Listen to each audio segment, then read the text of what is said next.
Hello everyone, this is Witchy Words, the podcast about the manga and hopefully anime Majo Taisen, the War of the Greedy Witches.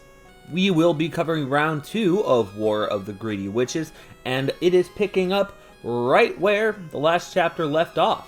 Chapter 6 starts with a page officially declaring Tome Gozen the winner, and the armor on her sort of seeming to sort of peel off, and her going back to her normal state and her normal clothes. Agrat Bat Malat goes into why she believes that Tome Gozen won over Elizabeth Bathory, and before she is able to say the word desire, she is interrupted by another underling. She has a lot of different people working for her named Kiss Kill Lilla. I really like the design of Kiss Kill Lilla. She's sort of a cute scientist with a big oversized coat, and she's got like just some sneakers and the glasses and a little cowlick on the top of her head. Just a lot of fun, real cute. Kiss Kill goes into explaining that Elizabeth had a bet rank of desire, while Tome Gozen had an Alf rank of desire. She then goes to explain that she sort of made a tier system of ranking the desires, essentially ranking the power of each of these witches. It goes from Samic rank to Aleph rank, Bet rank, Chet rank, S, A, B, C, pretty much like a tier list. Tomoe Gozen knew what her desire was, while apparently Elizabeth Bathory's real desire was to be beautifully destroyed, which she was. Tomoe Gozen crosses paths with Joan of Arc. Essentially, they have a quick discussion, and then there is a flashback with Marie Antoinette asking, like, hey, if we made these contracts right before we're going to die, if we're sent back, then aren't we just going to die right away? And it's explained by Agrat Bat Malat that if you fulfill the desire and win the tournament, that they can go back to any point they choose in the life that they lived, essentially redoing the past. Tomoe Gozen gives Joan of Arc some advice to stay focused on her desire, otherwise she will not be able to obtain it. Tomoe Gozen then questions why she sort of gave advice to the enemy, but apparently it's because she couldn't resist Joan of Arc's eyes. Ooh. We are then introduced to the next witch that is going to be fighting, and when you sort of first see her introduction, there's like mutilated corpses and cut off heads on the floor, and so you're like, who is this violent person? And it's Cleopatra. With an introduction like that, you would think, maybe Elizabeth Bathory, Belgunnis, but at the end of the day, it's Cleopatra, and they sort of get into why. Cleopatra is known as the Witch of Love, and apparently when he saw her, he got overwhelmed and wanted to put his hands on her, and she found that he was lacking in love and popped his head off. Which, hey, honestly fair, no means no. Cleopatra desires somebody who can give her true love.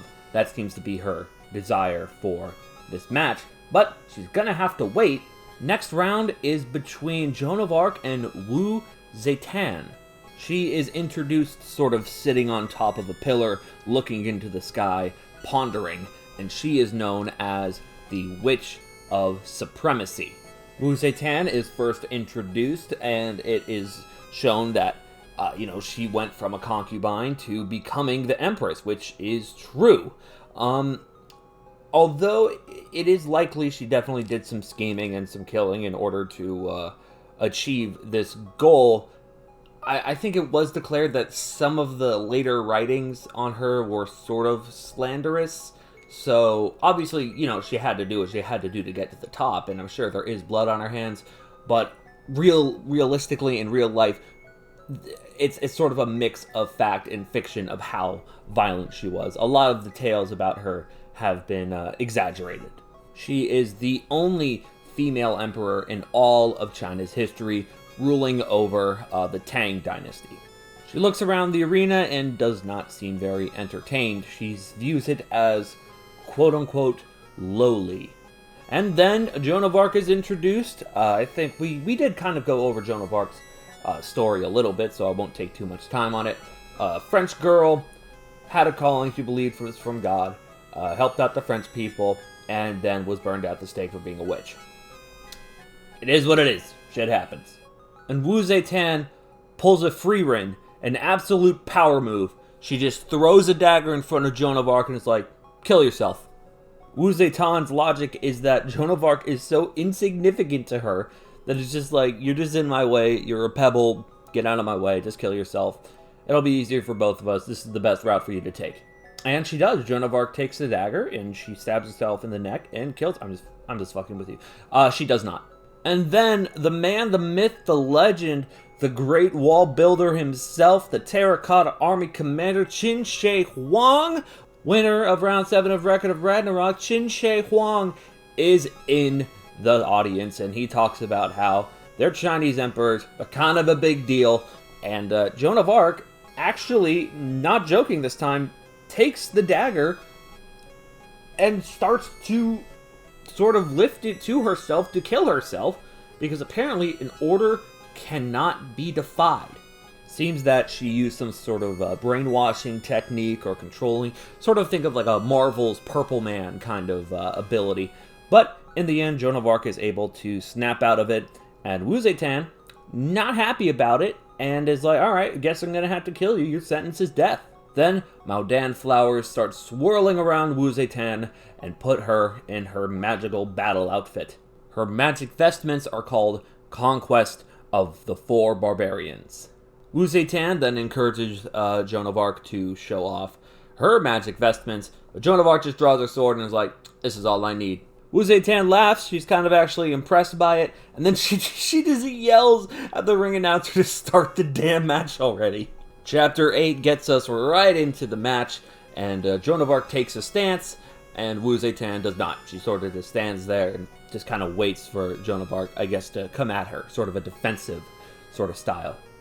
Joan of Arc runs quickly, jumps, slices, and Wu Zetian just lifts up her arm and breaks her fucking sword. Wu Zetian then goes on to explain that only vestments are able to harm other vestments. Sort of think of it as like the Volander and Record of Ragnarok, only the divine weapons can harm a god, and in this, only vestments can harm other vestments. Agrad Bat Malat explains that the only thing that awaits those who do not have desire in this match is death, and Joan of Arc proceeds to get her fucking shit rocked.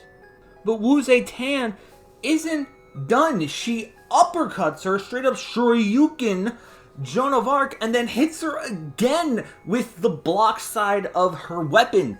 Bro, I mean, Joan of Arc just gets fucked up. Joan of Arc just kind of lays there. I mean, what else are you going to do after that? And Wu Zetian kind of just starts to walk away. Like, she's pretty much... At this point, Wu Zetian has pretty much won the match. But Joan of Arc reaches out with her hand and weakly grabs one of Wu Zetian's ankles. This is like, I'm not dead, I'm not done, I'm not finished with you, on some Braun Strowman shit, saying how she can't die yet. And Wu Zetian is not happy that a peasant has touched her I guess, royal flesh, and is very upset and activates sort of a wind ability. Wu Zetian starts to lose her temper and is like, I can't believe that I'm in such a lowly place. And Joan of Arc's like, how are you this mad? Like, how are you this upset? I don't understand it. And Joan of Arc says that she wants to know. She wants to know, what it's like to have that feeling, to have that craving, to have that strong of an emotion, and sort of the bond that Joan of Arc, the bonds that are around her, the chains, they start to snap. And right as Wu Zetian is about to hit her move, Supremacy Magic Maw of the Dragon's Ascent, which, I mean, fucking, that's such a cool-ass name. If I were fighting someone and they yelled out that they were going to hit the Maw of the Dragon's Ascent, I'd just give up. I'd walk away. They win. I don't even want to find out what that is. And then, of course, right before it hits Joan of Arc, she transforms into her magic vestments and sort of has this cool, God, what's that guy? The guy from Guilty Gear. He carries like 2 crosses on his arms. It's sort of like that sort of look on her, where she's sort of just decked out, and she has kind of a nice, I mean, obviously the manga's in black and white, sort of blue-looking dress with a cross necklace, and obviously, many references to Christianity, which she was a very devout religious woman, so makes perfect sense. Her vestments are the Maiden of Infinity, which, like, that's also a fucking badass name. Now, 2 of the demons are a little confused. Lilim and Lilith are kind of confused. They're like, how do you desire desire? Do you desire nothing? Like, sort of how I was confused on sort of the first episode of this series. And Agrabat Malat explains that to say that one desires nothing does not mean that they don't possess desire. It doesn't mean 0. It's like, it's infinity. Like, she has infinite desire without bounds. And she explains that the desire for nothing is the most wretched desire of them all. So, I mean, Joan of Arc seems to already be the protagonist. Now she's like extra protagonist because she's pretty much sort of been declared unofficially the strongest. So, Joan of Arc is now the Witch of Nothing. And then Joan of Arc, in the middle of the fight, decides to be absolutely adorable and just kind of starts checking her out. And she's like, oh my god, I got a new outfit. Look at that. It's really cute, honestly. And then Joan of Arc kind of fangirls and is like, hey, tell me more about this whole desire thing you got going on. And Wu Zetian is like, bitch, have you lost your mind? I'm going to kill you. Wu Zetian hits like a flurry of multiple attacks, and Joan of Arc is on the defensive until she sort of parries one of the attacks and knocks the large stone club side of Wu Zetian's weapon straight up in the air, leaving Wu Zetian open for attack. But Joan of Arc's attack is too slow, and Wu Zetian is able to block it. Joan of Arc wants more, she wants more fight, and Wu Zetian just gets more and more pissed off until she, in Chinese, tells herself to sort of suppress it. Then Wu Zetian kind of calms things down a little bit, and then she's like, oh, you want to fight more? Alright, let's fight more. She then uses another wind ability. She's in the air and starts to come down onto Joan of Arc using an ability known as Shining Sovereign Dragon's Downcast. These fucking names are insane. But Joan of Arc, saying that she desires more, jumps up into the attack and is able to sort of break Wu Zetian's weapon in half. Wu Zetian is now sort of on the ground, forced to look up at Joan of Arc, and they're sort of like, what's going on? And Kisskill, of course, has an explanation. She says that because Wu Zetian summoned her magic, Joan of Arc was acting in response to that. Because she wants to know Wu Zetian's desire and sympathize with it, she knows where the power comes from, and describes it as sort of a renaissance of desires, how Joan of Arc becomes strong in accordance with her opponent's desire.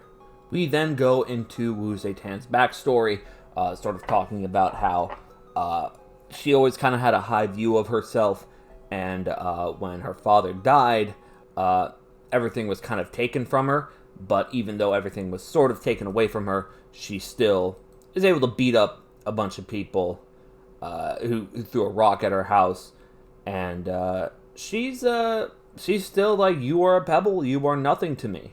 And then this guy, Li Tian, kind of comes out of nowhere as these guys are kind of about to jump Wu Zetian, and is like, if you want to get to her, you got to go through me. And then they absolutely whoop his ass, and they walk away saying like, hey, Wu Zetian, if you don't want to get your ass whooped like he did, like, you need to check yourself. And he sort of just keeps coming by Wu Zetian's place every once in a while to sort of help her out. And she's like, why are you helping me? Like, if it's her dad's fortune that he wants, she doesn't have it anymore. Like, she's pretty much lost everything. But he says that he just doesn't want to see people angry. Like, he thinks that anger provides nothing good, and sees that she's always upset, and he wants to help her, and he wants to also become the future king.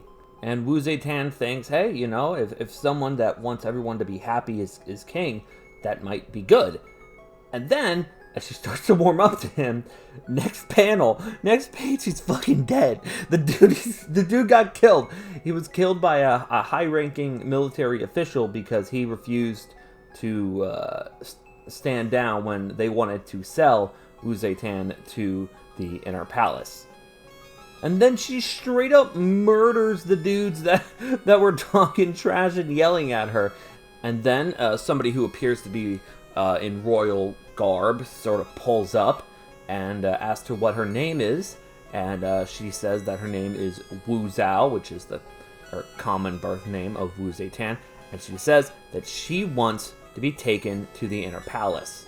And Wu Zetian, after that flashback, talks about how because he was kind, he was weak, and he was poor and lowly, that he was taken from her. And so she doesn't want anything taken from her ever again, so she wants to ascend to as high a position as possible. And ultimately she does by becoming Empress. Wu Zetian then begins to attack and move so fast that Joan of Arc is concerned it will kill her, but Wu Zetian doesn't really care. She just wants this dub and is using supremacy magic. Fettered by none in all heaven and earth.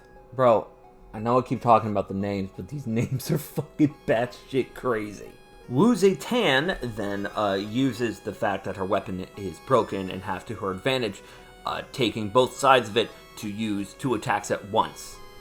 Joan of Arc wants to know why Wu Zetian is going all out for this, and Wu Zetian talks about how, without desire, life is meaningless. So, in order to achieve her desire, she's willing to die. Wu Zetian hits Joan of Arc so hard that she sees a flashback. And of course, the flashback is one of the most powerful moves in all of manga, so Joan of Arc is sort of powered up. And right as Wu Zetian is coming in to headbutt her, Joan of Arc, this part is awesome, they headbutt each other, sort of just like, you hold me, I'll hold you, and they bang, just smash their skulls into each other, and it's an awesome, awesome scene. And Joan of Arc, the whole flashback was sort of about how even when she felt like she had nothing, she still had the people. She still had the people behind her, and that they ended up burning her. They ended up betraying her, and that makes her really angry, understandably so. And in that anger, she activates sort of her own ability, the magic of nothing, Maiden of Rage. And in her rage, she summons fire. At least, what first appears to be fire. What happened was that Joan of Arc devoured Wu Zetian's emotions, and those flames are, in the manga's own words, are Zetian's emotion. Her anger adapted to Joan of Arc and given form. So pretty much, Joan of Arc is taking the anger and the power and turning it into magic for herself. And then, of course, there is the shot of both of them at their peak form, staring at each other, ready to fight to the death. Then, there's some more striking, some more combat. The whole arena is filled with hot air, and then they both go in for the kill with supremacy magic by Wu Zetian being used as heavenly armor, Final Tempest, and then Joan of Arc's magic of nothing, Flames of Wrath. And Wu Zetian was cut into. Joan of Arc thanks Wu Zetian for the fight and is talking about how she really appreciates the fact that Wu Zetian helped her realize her desire and helped her feel human. And Wu Zetian is gracious in her defeat and says, "Be proud that you defeated us," quote unquote. And at the end, as she dies, she sees the guy that she liked. She sees Li Tian sort of like as a last message, a last sort of visit from him. And it's really sweet. It's Yeah, no, it was really sweet, and ultimately, in the end, of course, the winner is Joan of Arc. So, what are my thoughts? I think this was a better fight than the first one. Of course, we kind of knew Joan of Arc was going to win.